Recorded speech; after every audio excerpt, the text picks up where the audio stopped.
I love the challenge of luge. Olympic luger Emily Sweeney makes it look easy. It's timed to the thousandth of a second, which is just ridiculous. So it can be thrilling or it can be maddening. When she folds herself in half and slingshots herself down the training track in Lake Placid. But I think that's the best part about sport. Sport is this bubble that we can live in with the highest of highs and the lowest of lows. The lowest point was this horrific crash in 2018. Emily was on her third and final luge run at her first Olympic Games in Pyeongchang. I crashed, I broke myself. On curve 9, Emily slammed against the wall, ricocheting herself on the ice. She ended up breaking her neck and back. Everything had to stop.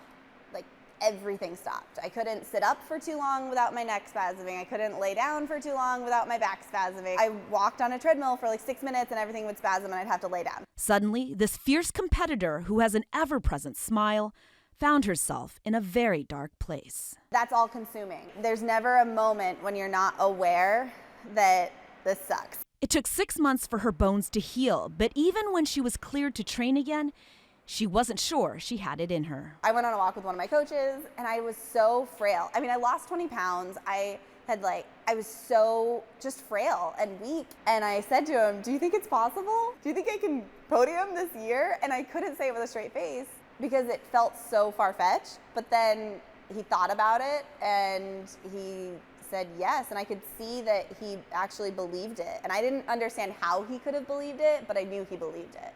And then that changed things for me.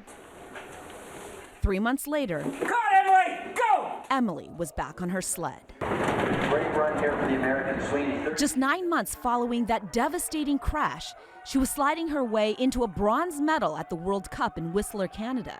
I'm really proud of my successes that I've had since I broke myself. I'm proud of them in like a fuller way than I was of my successes before that. These are training spikes, so they're pretty beat up. Emily has been training since to make a more triumphant return to the Winter Olympics. I still love it. I'm still here. She still has her signature joy, especially while singing to Taylor Swift. Without me, But she's quick to point out, life for everyone, especially over the past 2 years, is just like her sport, full of twists and turns, battles and triumphs. You've just got to find your way to the end.